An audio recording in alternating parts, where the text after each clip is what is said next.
cops come out and they're like, down on your knees, sir. And they like put you, and grandpa. I'm Joe Rogan's guy. Oh, wow. That is quite the declaration there. I cannot even believe you said that. They're saying it's so much better for you. It's good for the environment. It's good for this and that. And then you die. Speaking of which, Epstein, should we dive into this Jewish supremacy for a few minutes before we end the show? You have weird rules about germs, I realize. Well, I need a straw for this drink because it would make my teeth dark on the podcast otherwise. Oh, okay. Well, we got a great show. We got a lot of stuff to cover, some interesting things, some controversial things. I cannot wait. I'm so excited to get into these things with you. Yeah, so I guess first off, where do we want to start? Do we want to talk about how maybe like Theo Von is Hitler? Is that where we want to go? The what? Well, no, the overall general topic is like there's a lot of people out there now pushing back on the Rogan sphere, saying the Rogan sphere is declining and they don't know what they're talking about anymore. And I feel like I'm one of those people, I'm not in the Rogan sphere because I'm not a comedian, but I feel like I'm sort of in that space, right? That's kind of my realm. That's like my world a little bit. Like I'm Joe Rogan's guy. Oh, wow. That is quite the declaration there. I cannot even believe you said that. And now you're going to talk about his decline. Well, no, we're going to discuss. How kind of you. We're going to talk about, because there is pushback now. Maybe we should just start with that clip from Marc Maron. Sure. And see what he says here. Okay. I think if Hitler were alive today, he'd probably appear on Theo Von's podcast.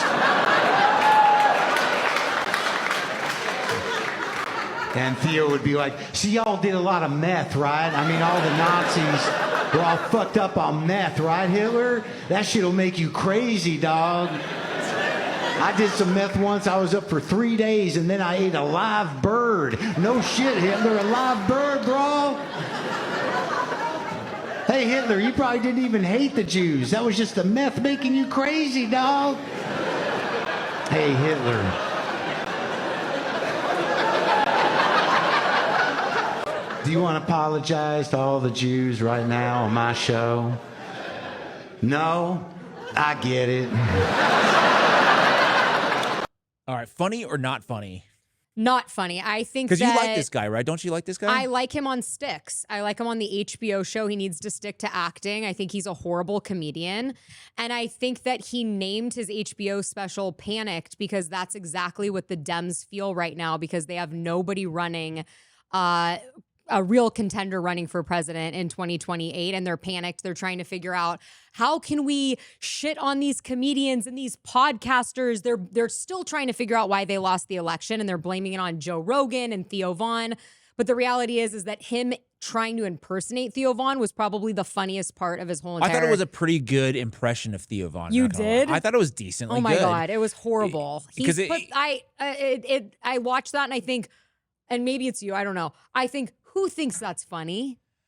Obviously, the crowd there. But no, okay, so my feeling on that is I don't have the same opinion as that, in that I think Theo Von should be able to interview whoever. Well, he's saying that basically Trump is Hitler of our era, right? That's what he's trying to draw the correlation between. And that Theo interviewed the Hitler of our time by doing that President Trump interview during the election. I mean, so I think there is some fair criticism to say if you interview these people, do you have to ask some real questions or no? Okay. So for example, like if you're interviewing Hitler, it's not like you can't, but in 1942, if you were to do that, would you go to him and say, well, what's your plan with all the Jews here? Like, I really want, just lay it out for us. And then in 2025, before the election, or 2024, when he interviewed Donald Trump, I would probably ask him, I would shoot the shit with him, but I would also ask him real questions to say like, hey, you just took like $100 million from Miriam Adelson. Like, are we Israel's bitch? What is this? Yeah, I feel like if you're going to have that standard, then you should also have it for Kamala Harris, who was running, and Joe Biden, who was running. And, there were no Barbara Walters interviews going on with either of them. They were getting, call her daddy 100%, pre-cut yes. interviews. So I just think what's going on right now is you have an attack right now on Joe Rogan. You have an attack right now on the podcast comedian world because the liberals are so discombobulated trying to figure out how did Trump win the election? Oh my God, we need a Democrat Joe Rogan. That's what they've been saying. We need some of these comedians. Gavin Newsom, their best shot at winning the presidential election in 2028 is going on Sean Ryan and all these conservative podcasts already trying to make his way into that sphere. The reality is that they're so disconnected with reality. They think that it's Joe Rogan and all of these podcast comedians' fault or reason why Trump won the election. That's not why they won the election. I agree with you. I don't think it's the podcast bros that won Trump the election. I think the vibes were already there. The podcast bros are just there to kind of be a part of that. Yeah, like you could make a way better argument that RFK Jr. joining Trump won him the election. No, there's actually like electoral, data to suggest that. Yeah, and so Harris had that opportunity. Biden had that opportunity, and they pushed RFK Jr. to the side. So I just think it's funny that these liberal comedians and actors are coming out doing stand-up specials when they're not funny at all, trying to shit on actual comedians that are funny, like Theo Von. Yeah. I think there's a little bit of what happens because I think comedians, I genuinely view them as like anti-establishment, right? The comedian's job is to like make fun of people in power and poke fun at people who you normally can't joke about. Yeah. And so then what happens when like the anti-establishment crowd or a large percentage of them become part of the establishment? Mm-hmm. That is like the big question. I think they're grappling. I think they're figuring it out. I'm not saying that they're doing a bad job. I think they're kind of in this space of like, okay, now Trump is in power. What do we do? Do we still be buddies with him? Is that our job, is to like then interview these guys like Theo Von sat down with Sam Altman? But to give Theo Von credit, he's sitting down with everybody. Yeah, he's not for sure exclusive in that nature. And so it's the same with Joe Rogan. But I think there's like a different critique when it comes to like journalism critique versus comedic critique. Right. And it's like, what do you do? Do you want to continue to cozy up to them? Is that what you want? Or is it now time to like punch up again at some of these guys that are in power? Like Dave Chappelle is a good example. I feel like Dave Chappelle favorite comedian. Yeah, he just critiques everybody. Like when for example, a few years ago, like I don't want to say like the trans people were in power, but there was a lot of like wow, that's a clip. I don't want to say they're not in power, but they had a lot of like social cred, and it's like, hey, if you say anything that's anti-trans, you're basically a huge bigot and this and that. Yeah. And Chappelle came out against that. But then now Chappelle's like, hey, man, I don't want to say the joke because I'll be canceled. Only Chappelle can say it, but right. it's about a certain group of people. Like he can make those jokes on SNL, but we can't. But my point is that he continuously punches up, and the decision that I think they have to make is, do they want to become part of the establishment, or do they want to kind of still be comedians? Yeah, I mean, I think they are. If you're talking about like the Rogan crowd, I think they are still comedians, and they've had critiques. Like Theo Von has been very critical of what's going on in Gaza, and Joe Rogan has been very critical about what's going on with ICE. But I just think that these liberal leading comedians are trying so hard to be the next Joe Rogan, and they just don't have it. They don't. And, his comedy special might be getting, some buzz about it. But if you look at the actual ratings on Rotten Tomatoes, it has like a 6.8. People don't think it's funny. Like he needs to stick to sticks and being the caddy and just call it quits with his stand-up because it's just not funny. I haven't seen that stand-up. To be honest. Other than that clip, I don't know what the rest of the stand-up sounds like. Yeah. And so I'm going to hold my opinion on that. But I listened to 5 minutes and I'm like, can't do it. Not good. Yeah. And I'm trying to take my cues from like other comedians in this space where some of the Austin guys are getting roasted a little bit. I don't know if you've seen those clips. No. Like can you play LJ, can you play the Bobby Lee one, which is E2? I'm tired of the attitude. I thought you were going to say violence in this country. No. I'm tired. They come up back to LA. One guy, I want to name his name. I go, oh, you seem like you're thriving. He goes, I'm killing it. And I'm like, whoa, dude. You moved out because you couldn't survive here. Yeah. Mm-hmm. This is a different. It's an animal. It's an animal. Okay, so I was doing some digging about who he might be referring to. And the general consensus is it's Tony Hinchcliffe. And that's who you saw last week when you were in Austin. Yeah, I saw him last week, and I find that, first of all, I love Bobby Lee. I think he's hilarious, mostly because I love Theo Vaughn. And so their dynamic is awesome. Amazing. It's so funny. Like, there's so many hilarious moments from that. But I do think it's kind of funny that they're saying that they're kind of like shitting on him because he had to, like, insinuating he had to move to Austin to make it. And that, like, LA is its own beast, because the reality is, in the comedy world, is that LA is like the Facebook to the TikTok, right? Like, you're saying Austin is TikTok and LA is Facebook. Like, the LA comedy scene is dying. All of the new upcoming comedians are going to Austin. They're following Joe Rogan. They're going to the mothership. That's where, like, the mecca of comedy in the world is happening. Is that right true? now. I'm not sure. We got to talk to. We're gonna talk to a comedian in a couple days. I want to ask him. Yeah, I mean, that's just what I've been told and what I heard. And when I was in Austin at the mothership, it is really like where all the comedians are moving. I talked to some of them at the show, and it's just interesting that they would say that, because yes, I think LA is its own beast. I think LA is like, can you do woke comedy? But is that what people want to watch and listen to anymore? I would say no.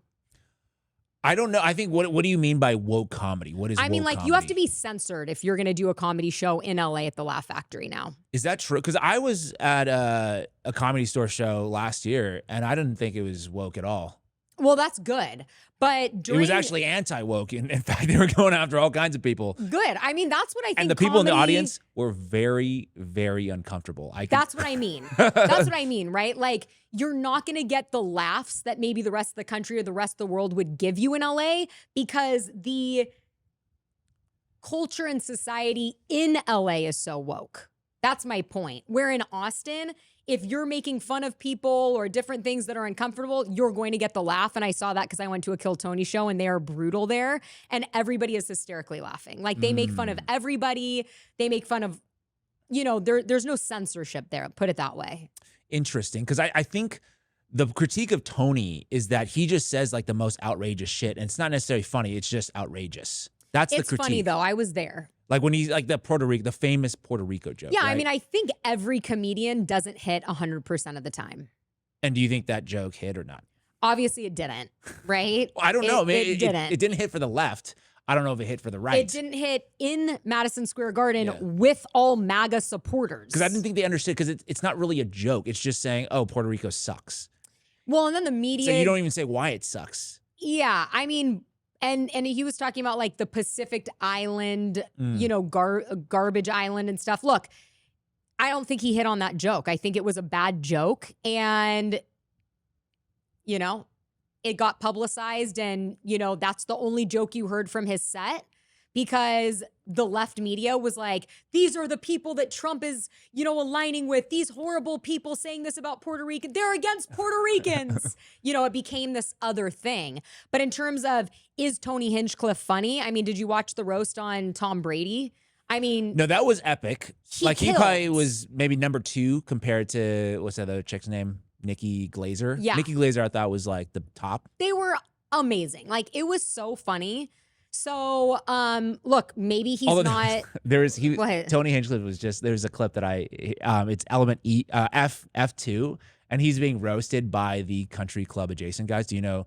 It's like a golf roast channel. Okay, no. There's like a very, 30 seconds of that, first 30 seconds, and he's getting roasted by the golf adjacent guys, which I thought, I think you got to. Well, of course, if you're a comedian, you have to be able to take some as well. Yeah, dish it and take it. Dude, to have a $5 million home off the backs of open micers is the greatest achievement in human history. There's nothing better than that. To watch Casey Rocket sweat so he can buy a second lake house is brilliant. Okay, do your pause. But he's laughing at that. Like, I think that's great, and that's true. You know what I mean? Like, that's hilarious. Yeah, I don't agree with the sentiment that, like, the Rogan sphere is declining and dying. No, I don't think it is. I think that's the message that the left wants to put out there, but I don't think that it's dying at all. I don't think it's dying, but I do think that there is a comedic decision that they have to make going forward to say, hey, do we still go with the anti-woke jokes? Because the anti-woke jokes, I think, are funny when, like, the woke crowd was in power, when, like, Biden was in power with Kamala and you couldn't say anything. It was, like, very censorious.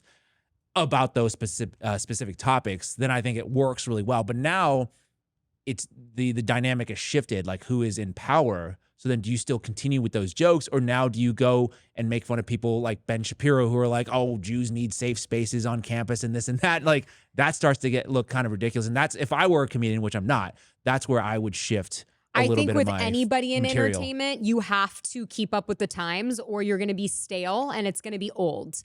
So if they're going to continue to stay at the top, then they're going to have to be able to adapt to the times and make fun of, and make light of or whatever they're going to do in their own way with whatever's happening now. Because yeah, you're right.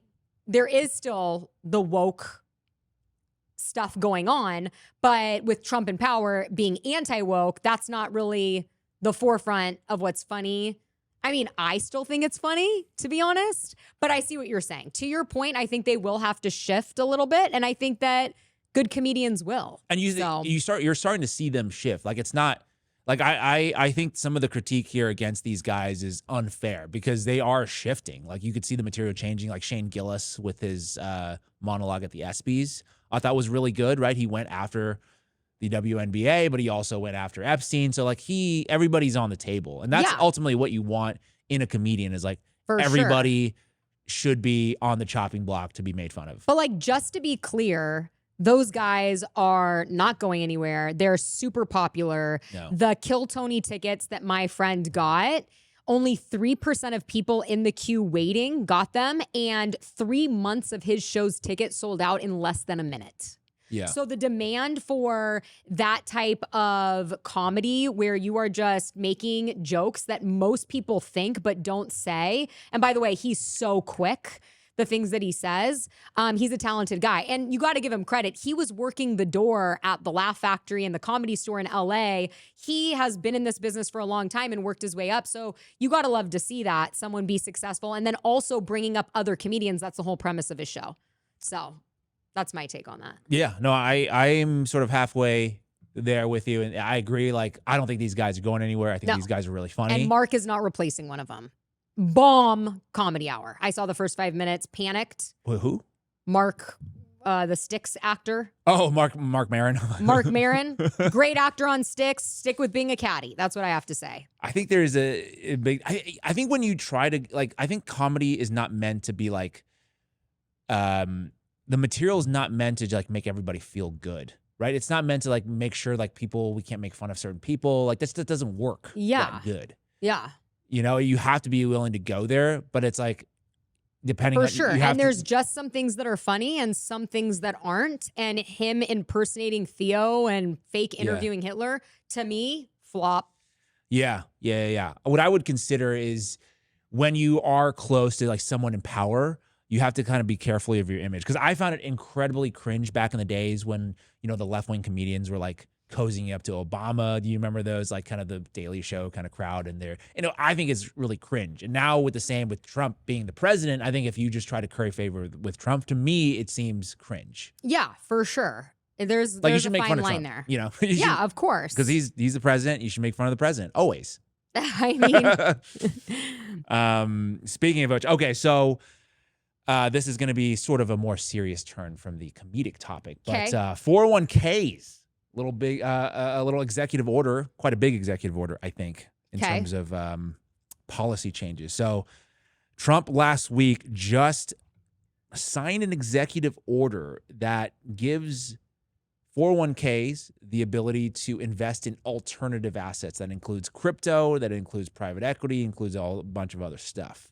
And I'm alarmed. You seem less alarmed by that, but I'm not a big fan of this move.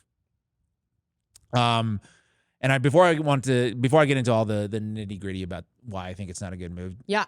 Do you want anything to sound off on before I get into the details? Your take is going to be a Panikin take. And so I'll sound off after you get into your thing.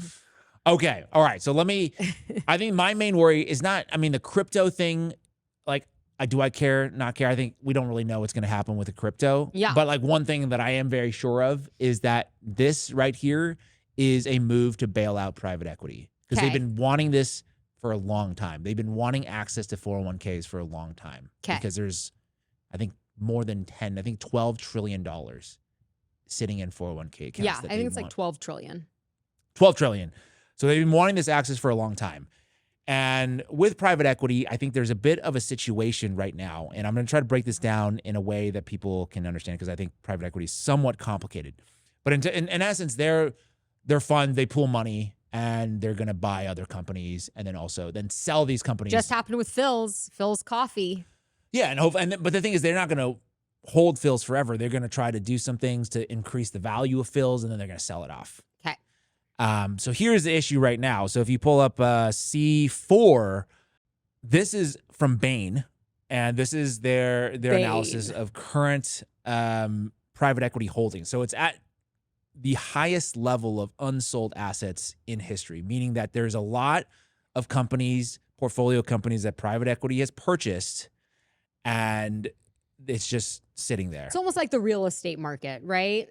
A lot of people bought up a bunch of real estate in 2020 through 2023, 2024, and now they're trying to sell it, and they can't because there's no buyers and the economy is just not there. And the valuation is very, very high. Yes. Because whenever they sell to each other, the valuation has to go up because they're not gonna lose money. They're not gonna lose money. Now, the other interesting aspect of this, on the flip side, is that private equity dry powder, or aged dry powder, meaning dry powder is basically the money that they've allocated in these funds that they're contractually obligated to deploy. They must invest it somewhere. Got it. These funds are also at an all-time high. So they have a ton of money to invest in more companies. They have a ton of money to invest in more companies. They have a ton of companies that they need to offload. Okay. But there are no deals. Okay. Which means that there's something wrong with the valuation.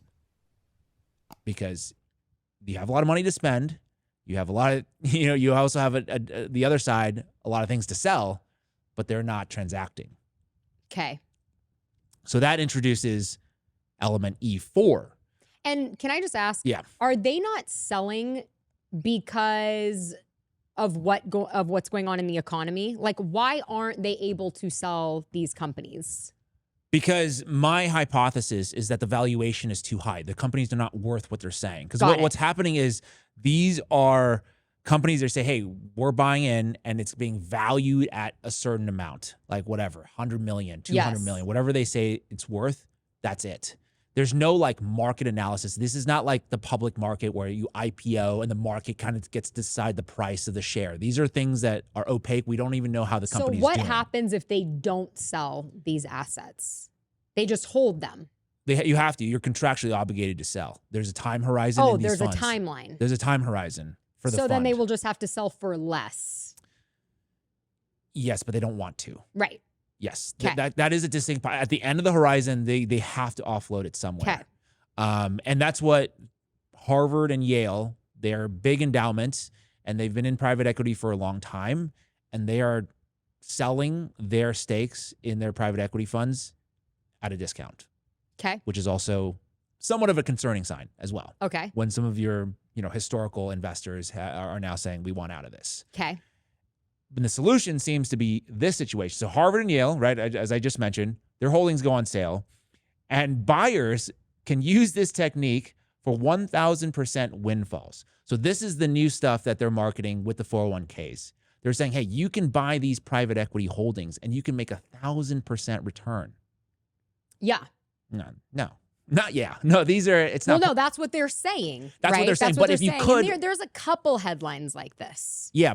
And this is for the retail to say, oh, this is a great opportunity. Now they're opening this private equity opportunity to us retailers, and we can also get in on the action. But if they had the 1,000% returns, they would not share it with the retailers. They would just transact. Right. Because like I said, there's more than enough money to invest, and there are a ton of companies that they need to sell. And so you are basically worried that President Trump is signing this executive order to allow regular folks to be able to invest their 401ks into private equity. The private equity is going to go bust, and the people in America are going to be the ones holding the bag. Correct. Okay. And I'll tell you why I think that is a very far-fetched fear-mongering perspective. Okay, go for it.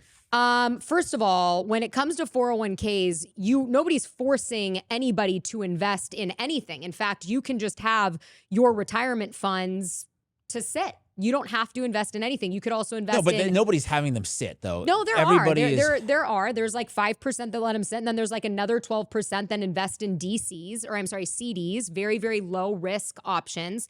And then also, these are alternative investments, right? The crypto and the private equity. So first of all, when you go through like a Fidelity, for example, the company that has the largest share of 401ks, that manages the largest share of 401ks, their advice to their, to the employees of these companies that they represent is to only allocate between 5 and 15% in alternative assets. So you're not going to have a situation where even if somebody is going to invest in private equity, where unless it's their own decision, hey, I want to put everything in, where they're not going to be advised to only put 5 and 10%.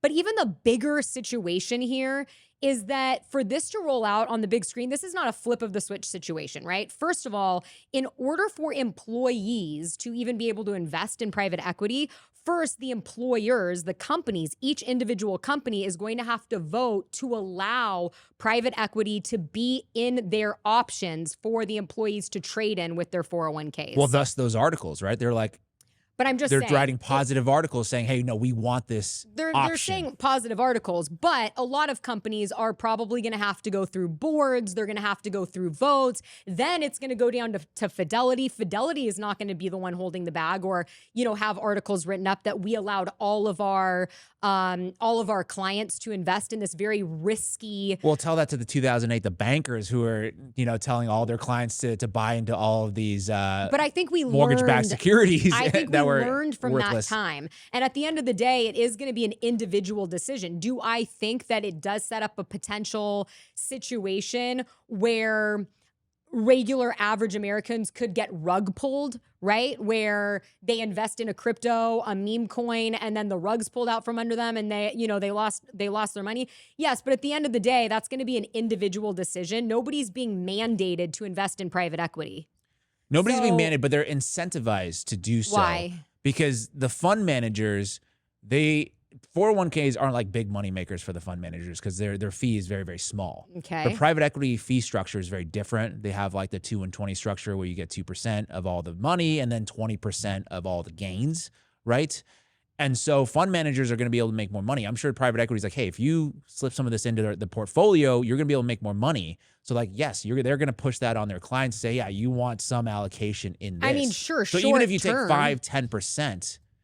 Short term, maybe, but I think the people that want to be in the business for a long time aren't going to be like, I'm going to get rich in 1 year and then lose all my clients. Well, no. That's foolish. Yes, but that's how people behave, though, right? I mean, people. We wouldn't have any market crashes if everybody acted in that way. There would be no like realtors like pushing things, all of these adjustable rate loans on their clients back in the days. If they say that, long run, like this is going to look really bad for you, they don't care. They're going to make the money now. Yeah, I just think that this is something that is going to take a long time to implement.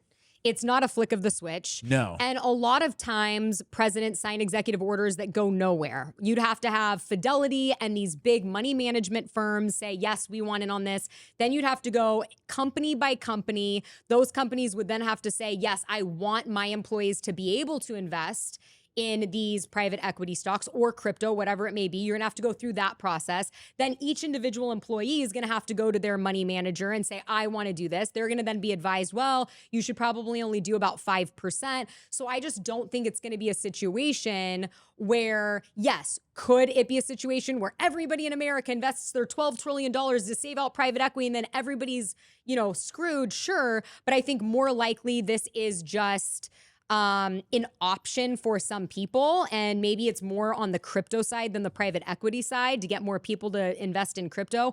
But I don't think it's going to be a situation where Americans are completely screwed because private equity is going to pop. I think that it could. I think the bubble could pop, and what you're saying is true, but I don't think that it's going to be this like rush of Americans investing in it. There's just too many guardrails for that.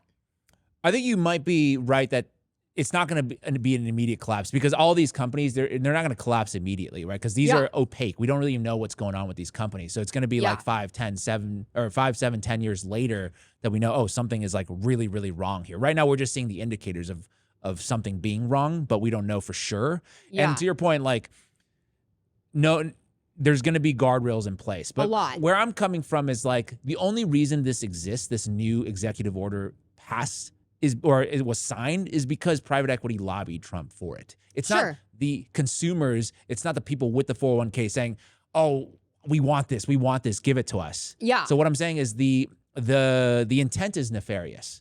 Whether or not it's going to collapse everything, you might be right in that maybe it's not going to be an immediate rug pull situation, but the intent is nefarious.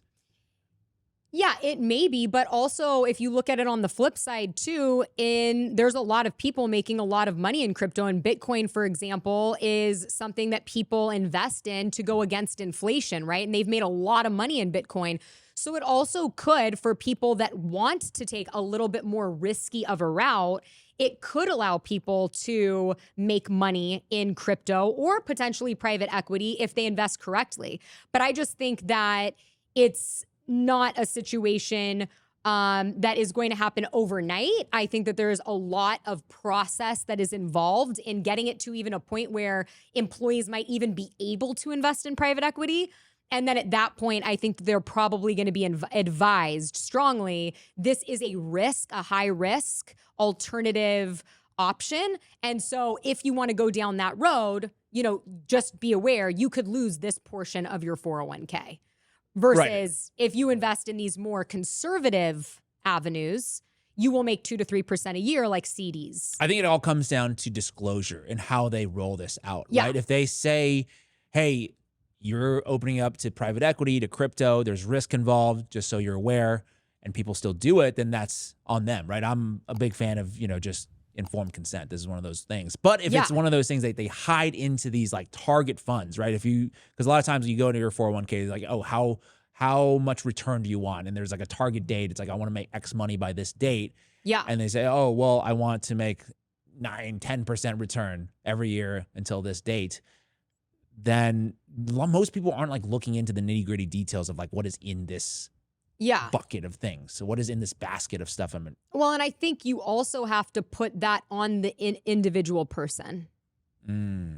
I think that if you are going to have money invested for your retirement in this life, it is not easy. So if you want to get ahead, you're not going to have somebody holding your hand all the time. You're going to have to sit down, learn, read the paper, read the disclosures, and make sure that you're making financially secure decisions with your money. Yes. Yeah, I agree with you in the general sense. Like, you need to take responsibility. You have agency. You can't just be like, I was fooled. Nobody's forcing. There's no mandate here forcing people that they have to invest in crypto and private equity. But now it is an option on the table. Yes. And I think people make poor financial decisions. I mean, like, I do kind of share that feeling too when people were saying, hey, Trump, rug pulled a bunch of people with his meme coin and things like that. Exactly. And I'm like, I would never put my money into that. I missed the boat. I wish I would have got in. Well, you would have lost a lot of things. If I would have got in and got out, people made a lot of money. Well, but you would never be able to time it as a retail. You're not an insider. You wouldn't be able to time it properly. Look. You're saying you could have gone in, gone out. There was like a 24-hour period there where I was like, holy shit, I really missed the boat. But yeah, I agree with you. Like, it is concerning. People could get rug pulled, and it could be a situation set up for sitting lambs.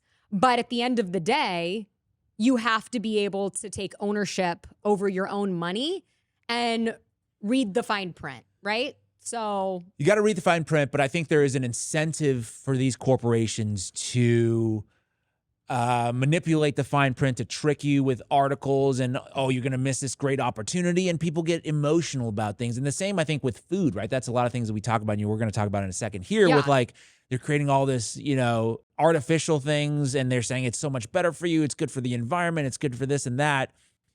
And then you die. Exactly. So I think there's some similarity in that there's incentive to mislead the consumer. For sure. And I just think that those articles are probably going to be pushed out and sponsored by private equity and not so much by the money management institutions, because it's more valuable for them to keep their clients. You could be right about that. The incentives are a little bit different. Yeah, that's all I'm saying. Yeah. So speaking of food, We can click on the carbon butter. Bill Gates is now behind yet another experimental food. He's done lab-grown beef. He's done the appeal coating. He has his own GMO seeds. He's buying up our water. Why? I have no idea. But now he's created butter. I do. Like, you control the food, you control the people. Exactly. Now he's created a butter called carbon butter. Yum. Doesn't that sound good?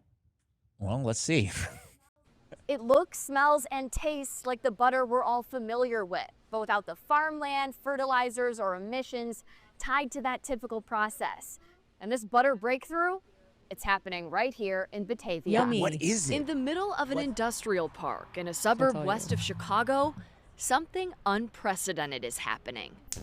So you're using this gas right now to cook your food, and we're proposing that we would like to first make your food with that gas. The company is called Savor, and you better believe it. Their pioneering tech uses carbon and hydrogen to make the stick of butter you see on this plate. This is pretty novel to be able to make food that looks and tastes and feels exactly like dairy butter, but with no agriculture whatsoever. And no long ingredient list the average person can't pronounce. It's really just our fat, some water, a little bit of lecithin as an emulsifier, and okay, that's enough. How? I mean, I didn't understand. I mean, they said there's no ingredients that I wouldn't know, and they just named like 2 or 3 there. I don't know what that is. but also who wants to eat food that is created with an experiment? All you see of that industrial warehouse, they're like, it's so great for climate change. We don't have to use anything real. What is going on? I have to. That's the first I've seen this carbon butter. I would like to know what's in it because butter is animal fat, right? Yeah. So how do you create animal fat from gas? That's because they're saying it's carbon butter. Right. What is that all about? I mean, exactly. Bottom line and who is it for? Is Bill Gates going to eat it? Is he going to be serving his kids and his grandkids carbon butter? The guy that says we need to make sure that we have climate change passports in the future to make sure you're not flying around too much. But then when he's asked about flying around on his private jet, he's like, well, I'm doing enough for the world. It's fine. Yeah, I'll eat if he eats. It's like, Obama back in the days when he was in Flint, Michigan with the water. No. You didn't see? That's a super famous clip when he's like, the water's good. It's totally fine. And he barely touches his lips maybe for a split second. And then I think actually Kim Kardashian did a ad for one of Bill Gates' lab-grown meat or lab-grown chicken companies. And she did the same thing. The whole ad is her with a burger and she's like, yum. Yeah. And then she puts it down. And I just feel like all of these climate change activists are coming up with solutions using chemicals to make food, but they're not coming up with ways to make sure that we're treating our animals better, our crops better, our soil better, and producing organic food, right? Bill Gates is notoriously known for creating, he calls them his magic seeds. They're his own GMO seeds. And when he went around buying up all the farmland in 2020 and 2021, I think he owns 243,000 acres of privately owned farmland in the United States. He's the largest individual owner of farmland in the United States. When he did that, what he was doing is he was going to a lot of these farmers and he was saying, we're going to keep your rent the same. This is going to be great. Just keep doing what you're doing. And then a year later, a lot of these farmers reported that he was going back to them and he was saying, hey, this is the deal now. You're either going to use my seeds and we're going to keep your rent the same, or we're going to double your rent and you can keep growing organic. So he has changed a lot of these private farmers now from going organic to now growing GMO seeds, his GMO seeds. So it's just very bizarre whenever he's involved in something because it's always a science project. And the guy doesn't have a science background. The guy doesn't have a medical degree, but we're listening to him on what to do with the vaccines and what food to eat. And it's just so bizarre. Well, he's a pirate, right? That's his ooh, I like that. That's what people called him back in the days in Silicon Valley because he never invented anything. He just stole things from other companies and then repackaged it. So in that way, I think what he's doing is he's identifying something legitimate, which is hey, we want the earth to be around for a long time. We need to be mindful of how we use it. But then he creates these businesses on the side he calls the solution. And then he goes to everybody and then he, basically raids their farm and says, you need to do this or else. And now I'm going to create carbon butter. I mean, I just feel like he doesn't really care. No. And if he did care, he wouldn't be flying his private jet all over the place, you know, he wouldn't be hanging out with Epstein. I mean, that, right? And yet he's doing all of these things, and then he seems to be producing food and buying up the water rights that are associated with his land, in bed with the WEF, the World Economic Forum, who is the creator of the 15-Minute City and 2030 Agenda and New World Order. And it feels like he's putting out products to kill people. I don't know if he's deliberately killing people. I do. But he certainly doesn't care if that's an unfortunate byproduct of what's happening. No, he's all about making money. Like he was pushing the vaccines, but then we find out after the fact that he actually had invested in a bunch of the vaccine companies and made like millions of dollars in profits at that time. It's kind of like Congress. And so you have to untangle this. And this is the problem, I think, now with RFK Jr. Because I'm open about this. Like I like RFK Jr. I don't think he's always 100% right on everything, but I think he has good intent. For sure. But the problem is none of these corporations are going to actually let RFK Jr. do what he wants to do. And maybe that's what he's there for, right? Because I said this in the last episode. Maybe he's just there as a figurehead so people like me, people like you can feel like something is happening, but not that much is going to be happening. I mean, I do feel like there has been some real positive change that RFK Jr. has made, just getting like food dyes out of our food. Companies have already proactively started doing this, getting certain ingredients like canola oil out of food, fast food chains, things like that. So there has been some change that he's made. And then also like looking into, for example, the hepatitis B vaccine and doing alternative research and really, you know, blowing the whistle on the fact that the CDC never, you know, actually hid information that the hepatitis B vaccine might be causing harm to our children. I think that he is doing some good, but I also agree with you that he's fighting against a lot of corporate interest power, and that's going to be an uphill battle for like sure. With the glyphosate stuff, there should be no reason why these companies should be getting immunity from lawsuits. And there's no reason we should be eating carbon butter. And I don't think that's going to work. I don't think that's going to take off. But what's so crazy is that that's not the only lab thing that's being created right now. You also have, if we just want to play like 30 seconds of this clip, this is being served right now in San Francisco. This is lab-grown salmon, not farm salmon. Like I get worried about. I go and I'm like, is it farmed? And they're like, yes. I'm like, no, thank you. I'll take the salad or whatever. Yeah. This is just lab-grown. Wild type salmon? It's lunchtime at the San Francisco headquarters of Wild Type, and company founders Justin Kolbeck and Aria Elfenbein believe that what's on the menu is nothing short of the future of seafood. Thin slices of salmon, not caught in the open ocean or even farmed in captivity, but instead grown in their lab. I mean, that's for me, it was the sort of confluence of, okay, there's this potential. Why, though? Well, if we already have the inhumane thing, we already have the farm salmon. Yeah. What do we need this for? You know, it's a great question, but I think that people that look at the way we're treating our planet, they realize that it's unsustainable. Right, but is it unsustainable because we're eating too much salmon, or is it unsustainable because we're polluting everything? The jets are going all over the place, and you know, like, and it's not even all the factories and all the shit that we don't own. It's like all the elites and Amazon, the packages. We don't have any benefit from that. But then it seems like all the solutions are centered around like creating a new business, getting us to buy shit, or restricting our movement, or what we can do to fish. Or I don't know if you're going to mention that or not. Yeah. But these kinds of things, it seems like that's the solution. It's never like, oh, we'll limit our output. You guys are chill. Like, you know, you guys can't use straws. You have to do these cups that, you know, disintegrate as I'm drinking out of them. Yeah. You know, it's like that kind of thing versus like, hey, why don't you stop flying around in the private jet? Or like what we talked about last week or a couple weeks ago with the DDT, right? You have these companies that are creating these pesticides or herbicides. And then, EPA finally steps in after 20 years and there's hundreds of thousands of barrels. And they're like, actually, that's killing our planet. And then you have these big corporations that dump it in the ocean and it poisons the fish and it poisons the ocean. I think we have a lot of that stuff going on. And so I think that the more that we continue to pollute our planet through these various ways, and commercial fishing, where we're just like scooping up all the fish, and we have windmills in the ocean that are killing the whales, and all these different things, they're probably thinking, okay, well, we'll just placate people by giving them salmon. Yeah. But for me, I'm thinking, this is the future. I got to go buy a piece of land and start farming my own shit, because I'm not going to eat this chemical stuff. Over time, when you look at what margarine did, right? Yeah. I can't believe it's not butter. It's so good for you. And then they're like, heart disease is up 4,000%. Yeah.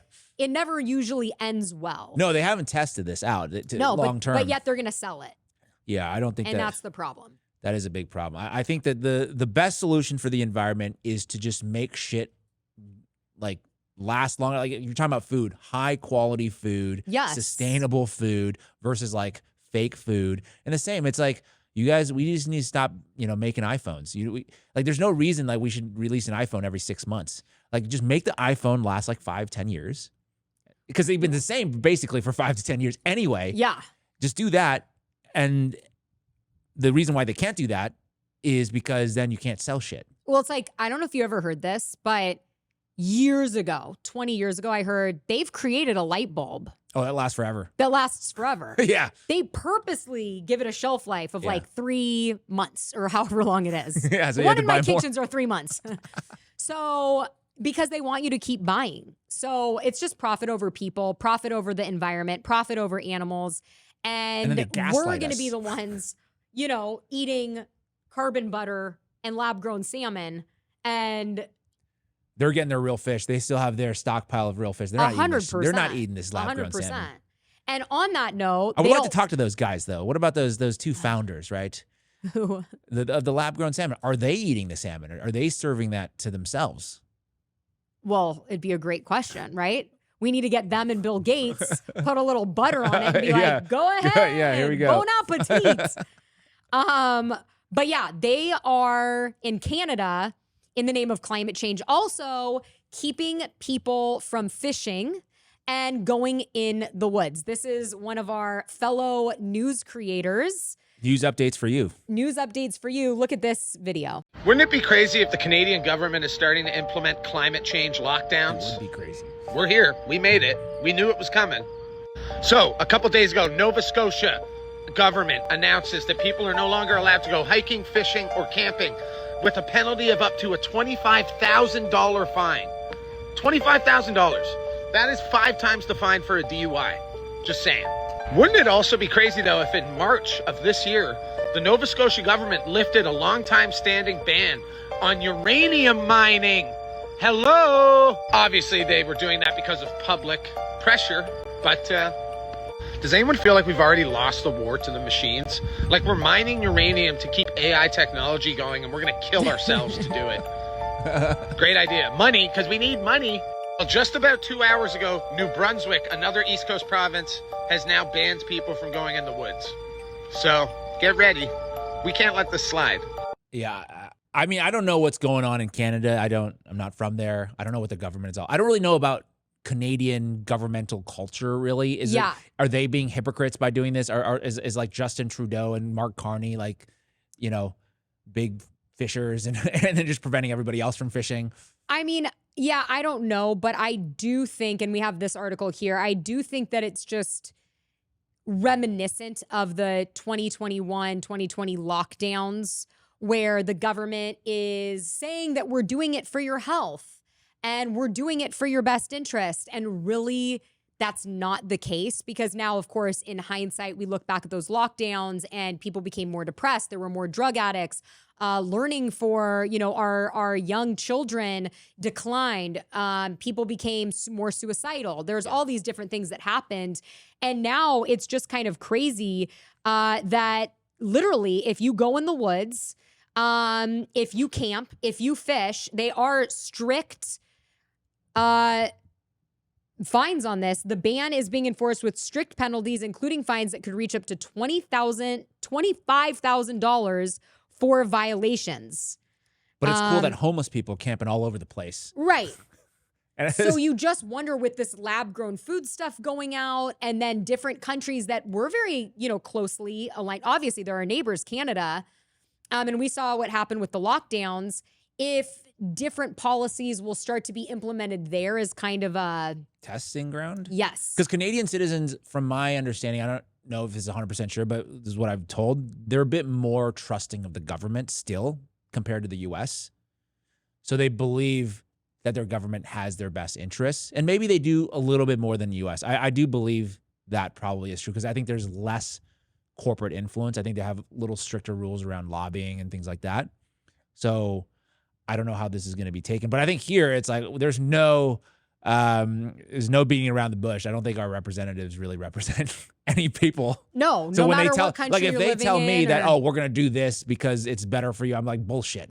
Right. I mean, can you imagine if you're just like a grandpa and you're like, come on, son, let's go in the water and cast a reel. And then like cops come out and they're like, down on your knees, sir. And they like put you, and grandpa, like, sorry, we went fishing. Like, it's just so crazy, but that's the reality in Canada right now. And they're saying it's because of forest fires or something like that? They're saying it's in the name of climate change, right? There's too many people in the forests. They could start the fires. So then I have to say, which one is it? Is it the climate is heating up too much and starting these fires? Or is it individuals starting fires in the woods? Like, you have to pick a side. But either way, it just feels like they're trying to take more control away from the people in all of these democracies around the world. Oh, yeah. I mean, the government's main goal is to try to take as much power as in the possible. UK, you can't report a meme. You can't say certain things. I don't know if you saw this, but yeah. after we talked about that on our show, Dylan Page, one of the #1 news creators in the world on TikTok, posted a story and he showed that he got a local ban because he lives in the UK. So the story was actually allowed around the world and had like 3.2 million views, but not in the UK. And he said, I'm leaving. I'm going to leave. I'm going to move to Texas. I'm going to move somewhere else because if the UK's restriction on my content is more than the notoriously strict content policy that TikTok has, I'm out of here. So in all these different ways, you see this stuff happening, and it is concerning. Yeah, don't even get me started on the TikTok censorship, which I'm massively dealing with right now. You are right now again? Well, I got a strike yesterday. Oh. And, I was doing an Epstein story. Whatever. Yeah. They don't like that story. No. Even though I completely cited a legitimate newspaper. It doesn't matter. It doesn't matter. It does not matter. I'm like a ballerina on TikTok now. I'm just tiptoeing around. I'm like the Sugar Plum Fairy. Speaking of which, Epstein, should we dive into this Jewish supremacy for a few minents before we end the show? This is James's topic that he wants to go over. So please, let's get into it. This is going to be like the 401k. All right. So can we all agree that white supremacy is looked down upon in terms of like we shouldn't be white supremacists? Is that's a general feeling? I think that's a general. Of course. Like nobody wants that. Meaning like white people eugenics. Are better than actual eugenics. We're saying, hey. Okay. Yeah. Of course. That's no. So I would think the same thing for any race or religion. Yeah. I 100% agree. And so does the Anti-Defamation League. They have this page where they talk about the no race mixing, which is bad. They say, hey, this is a white supremacist thing. Quote, white supremacists fear and hate the concept of multiracial couples, relationships, or families, believing that such relationships pollute the pure white race. As a result, a fairly common white supremacist symbol depicts a multiracial couple or family with a red circle /bar superimposed over the depiction, indicating that such relationships ought to be prohibited. So this is, ADL is supposedly, they are a civil rights group. So I would expect them to say this. Yes. Right? They'd be like, yeah, this is not good. So then the next clip I want you to play, LJ, is the D11. This is the head of the ADL. Is it your sense that Jewish people are getting complacent, that they're not engaging to degrees and levels we should be? I have met a lot of October 8th Jews, for whom the massacre on October 7th was a wake-up call. I've met a lot of people who feel much more galvanized, much more organized. But that will only be sustained if we offer them, ways to participate in a real and robust way in Jewish life. And whose responsibility is that? In essence? All of ours. Yeah. But this is why we need a revolution in our community on so many levels. So look, the reality is that intermarriage rates continue to go up. Assimilation continues apace. And look, I fight anti-Semitism. That is my job. Right. But I worry a great deal about broader questions of Jewish identity, as I think we talked about over lunch. All right. He's sort of insinuating there that it's bad for Jews to be in interracial marriages. Interracial or out of their religion? Intermarriage. He used the term intermarriage. So out of the Jewish religion. And culture. So, that is the same story for every single religion, basically. Every major religion, right? There is scripture in the Quran for Muslims that they should marry other Muslims. There is scripture in the Bible that you should find other Christians. There is this scripture in every single religion that you should find people that are of the belief of your God. Why? Because it will allow you to raise a family and have a household of the same principles and raise your children that way. So I don't think that there's anything wrong with that. Indian Matchmaker is like my favorite show on Netflix. And, they go around and that is all about them, having arranged marriages because they want to have the same religion, the same families.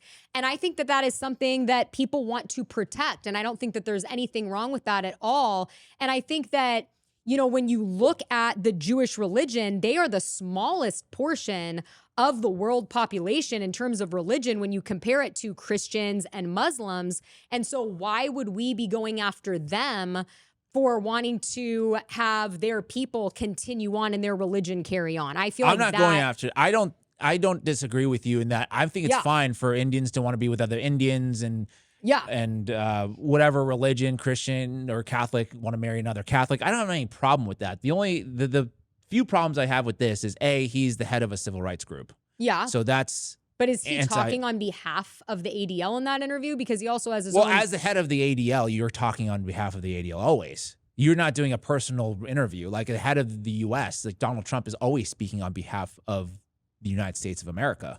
This is the same thing. And this is the point, is that he's laundering the Jewish culture and religion on behalf of Israel, is my point. He's saying that, hey, if more Jews intermix with non-Jews, they're not going to like Israel as much. And now we're going to have a problem because there's this thing in Jewish culture that they're basically tied to the land of Israel, right? That's like the thing that's tying them together. That's like one of the key tenets of Zionism. Well, because it's the only country. No, it's America. America. What? America is good for Jews. I know what you're going to say, but go ahead. Well, it is the largest portion. It's the only Jewish state. It's the only Jewish country in the world, right? There's many Christian countries.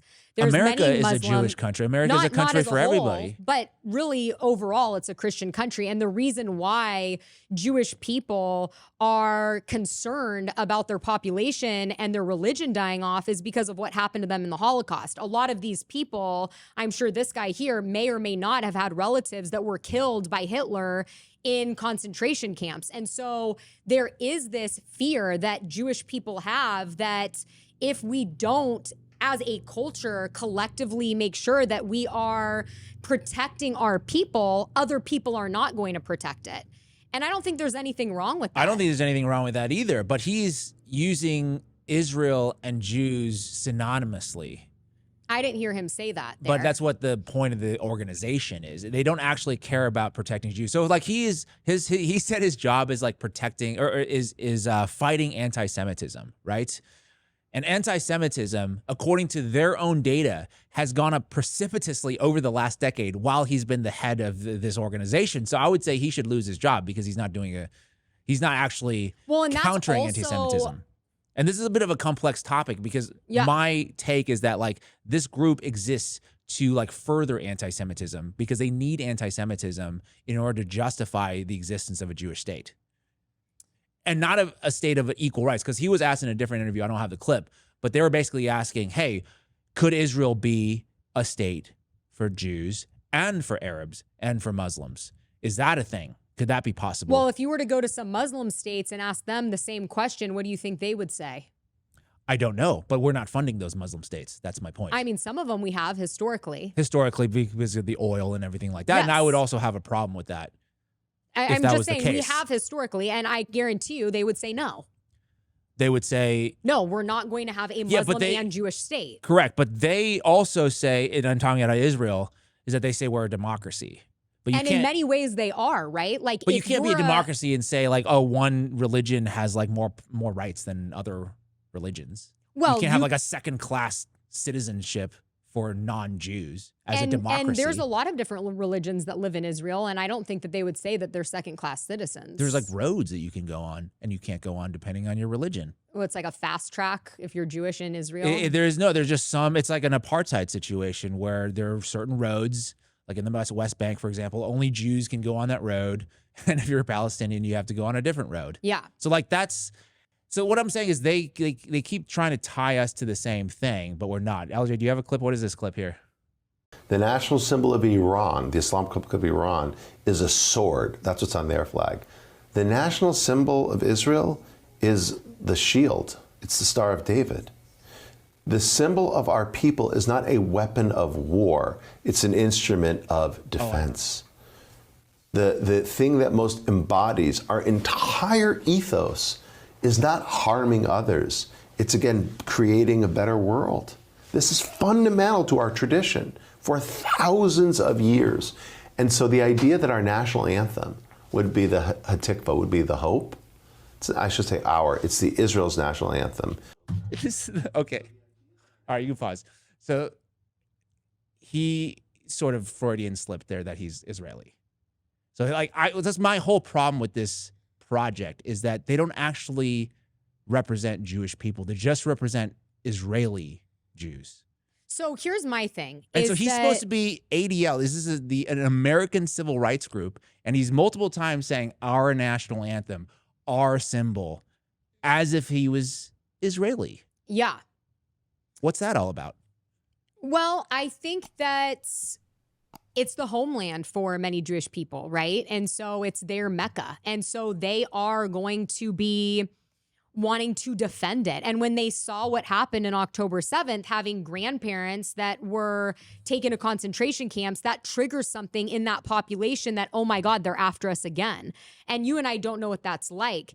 And when you talk about Israel being a democracy, it is when you look at Iran or Hezbollah or Hamas, and you look at the way even in Iran, women aren't allowed. I wouldn't be allowed to be saying what I'm saying in Iran. And I have a sister-in-law that's from Iran. They don't have rights there. And obviously as a woman in Israel, you do. I think that times and this subject is just so sticky and there's a no-win situation here because obviously I am somebody who voted for President Trump because I didn't want to continue funding wars in other countries. I did not want to give another cent to Ukraine. I didn't want to give another cent to the Middle East. And so what you're seeing now is you are seeing President Trump and this administration continuing to give money to Israel. And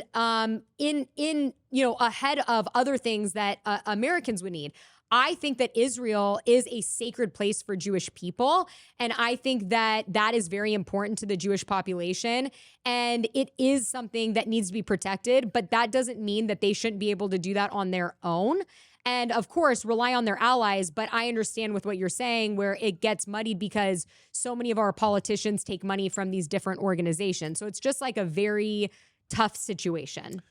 It's not ideal. It's not an ideal situation. I think what I'm saying is I think there's bad faith actors in this whole. I think there's bad faith actors in everything. Yeah, but I think the head of these things, these groups like the ADL, who have a lot of influence and power over the media and all these things, they are acting in bad faith in that they don't actually care about the protection of Jews. And I can name a number of examples of like this group just kind of allowed, people in Charlottesville to chant like death to the Jews or whatever they're talking about. The Jews will not replace us. They didn't really have a problem with it. They just let that happen. But as soon as like students were protesting on college campuses against Israel, they're like, we got to send in the national, we got to shut this down. And to me, that doesn't make any sense because one is actually calling for the extinction of your religion and culture. Another is just protesting the actions of a government that is, I think everybody can agree on, is like basically like killing civilians on purpose. It's difficult because just like you were saying, he doesn't necessarily always represent his people properly. Either does RFK Jr. with the Maha movement, like we were talking about with the glyphosate and the lab-grown salmon and the butter. A lot of these different heads of corporations or states don't necessarily have the people's interest in mind, and that's not the reason that they're in power, and that's the problem across the board. But like you said, anti-Semitism has gone up over the last 10 years, and I think that that is wrong because I think that people that are ill-educated are looking at what's going on in Gaza, and they are blaming a group of people that have their religion and their religious beliefs because of what maybe Benjamin Netanyahu is doing. And there needs to be that distinction there. I agree. I think they need to make a distinction, but he's saying that there's no distinction. Being anti-Semitic and being anti-Zionist is basically the same thing. Yes, but I feel like bringing up the fact that like a Jewish person wants their people to continue to create. I don't have a problem with that. Yes, but I only have a problem in the context. It's not because of the Jewish religion and culture and how special it is and all their tradition and customs. No, it's like, oh, I'm worried that there's going to be less supporters for Israel. Like you could have a perfectly robust Jewish community here in America, which we do, and it's beautiful. But that's not enough. That's not the point of that organization. And I think that when you look at the overall population of Jewish people, it is such a small percentage of our population, which is why, when you look back at history and how they were prosecuted, why people want to stand up for the state and the people to make sure that nothing like that happens again. Maybe I just disagree with his tactics because I think that the way he's going about it, there can be no other result other than people hating Jews. Okay. That's what I'm saying. Yeah. And I don't want that. No. Just for the record. Yes. I don't think you want it. I don't want it. I definitely, I'm just saying the way he's prosecuting this case is only going to make people more anti-Semitic. And maybe that's the point. And this is where my conspiracy brain comes in and say, hey, the ADL has a nice building in New York. I've been there. I've shot a little documentary there. And it costs millions and millions of dollars to run it. And how do you get those millions and millions of dollars? Is because anti-Semitism exists. Without anti-Semitism, that organization can't fundraise. Interesting. So if he actually does his job, the same with the homeless situation, right? If you actually do your job and you house people and there's no more homelessness, you don't get to rake in that fat salary. In this situation, is the same. There's an industrial complex to create anti-Semitism so that he gets to maintain power. I'd have to look into that more because I haven't. So I can't just say like that's the case, but I see what you're saying. In the clip that I saw, I think that he was just, Well, he admitted that he was an Israeli citizen. Well, whatever it may be, I just don't think there's anything, and I know you don't either, wrong with, it's the same thing in every religion. Yeah. You want to marry within your own religion because you want to continue on those traditions. Yeah, there's a bond there. There's a bond and there's history and it's the legacy of your lineage. Yeah. And I think that's beautiful personally. So, but same. And I'm going to get clipped out of context and I'm going to be a huge anti-Semite, even though like, well, what I'm saying is you're editing, so don't clip yourself out. No, other people will edit what I'm not editing anything. Oh, no, I meant for our clips. I meant our clips. Yeah. So, I mean, this is fun topic. Of course. Yes. But people were talking about, I chose, other people are, this is like huge online. So I wanted to make sure that we address, because I think it is important at this stage in like the war, at this stage in like American culture, Jewish culture, like it's important to like distinguish between what's good for Israel and what's good for Jewish people abroad. Yeah. And I think ultimately, even though there's all of this stuff going on in Gaza, which is wrong, people need to really do their research and make sure that they are not lumping Jewish people in with being pro, Gaza. And they're just, people need to do their research because anti-Semitism is on the rise. And I have friends that are Jewish and I don't want them to, fear for their life because of the past and everything that is going on around the world. I think that that's wrong. And I feel like on this platform, it's important that I also stand up for them as much as we're standing up for like the babies being killed in Gaza. Everybody should, everybody that's a good person and is doing the right thing needs to have people standing up for them, 100%. I mean, for the record, I also believe wholeheartedly that I am standing up for their community. I'm just doing it in a different way. To point out, I just think that his way is not a good way. Yeah. My way is a better way. Okay. Well, let us know in the comments. Yes. No. Really quick, 2 minutes left. Do you want to touch on the National Guard being deployed in DC or no? I mean, I don't really look. I think this I would like to get your commentary on whether or not this is a good idea, or is this Trump just distracting from the Epstein files? That's a good question. My grandma passed away yesterday, as you know. And so I have not done my due diligence on reading about what's going on with the National Guard in DC. But I will say, from the little bit of research that I've done and a phone call that I made, I have heard it's illegal. So I don't know. I think it is legal. I've heard.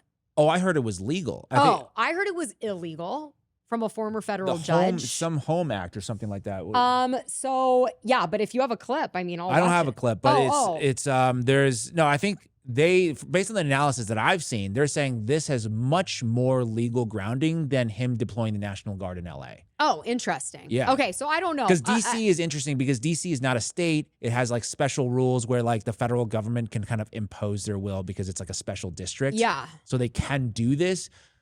The reason they're doing this, I'm not really sure, because some people are saying the crime is actually coming down, and this is just sort of like his way of imposing his might and distracting from the Epstein files. He is doing this because he said the crime is super high, right? Yes. Because I've seen some charts circulating around, and it's like DC is way above. Yeah, DC's high. Yeah. Relative to maybe if you compare it to other municipalities around the world, it's high, but then it's coming down. So it's like, okay. But where does it stack up next to Chicago? I think it's probably similar. Lower. Oh, really? I think probably similar. Oh my gosh, I didn't know that. So I don't know. And we may need to fact check that at some point. But I do think it's funny that he was like, I saw a tweet or a Truth Social or something that he said, the homeless need to leave DC. Like, where are they going to go? Well, that's my thing is like, yes, I do agree. Like the homelessness needs to be cleaned up and everything like that. But like, how do you do that? There needs to be a solution. It can't just be like, okay, move out to the desert. You know what I mean? I don't know. So I'm not the biggest fan of this, even though I can understand, because I don't like crime in any city. No, I agree with that 100%. It's bad. But then how do you do it? Is it just brute force? Is it like, because to me that I've seen some images coming out of DC and it's just a bunch of like military people walking around all over the place, right? Right. And that just reminds me of when I was visiting China and it was just like a bunch of police everywhere. Like there's no crime happening, but there's also a bunch of police. There's a reason why there's no crime happening. There's cameras all over the place and there's police walking around in every block. So, like, is that the society that we want? Well, I've said this to you before, I think in private, but like Dubai, for example, women have very rich area. Women have Birkin bags, right? $10,000, $20,000 bags. They can take their kids to the park. They leave their bag. They can go get a coffee.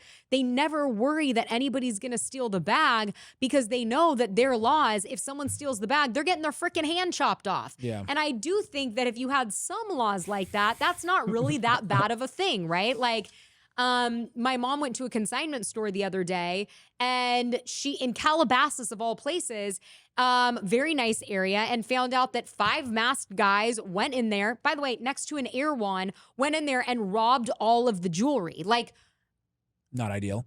But it's just ridiculous. Crime has gotten out of control in the last 5 years, 10 years. And so I do think something needs to be done. And the question is, why has crime gotten so out of control? Are people stealing more because they can't afford to live? What is the reason? But either way, that should not be the way you go, right? I would agree with you. Well, let us know what your thoughts are, right? Down below. Don't you think that we should implement the hand chopping in the United States? That's a I'm gonna just that's a clip right there. I think we should. But anyways, we appreciate everybody for listening today. Oh.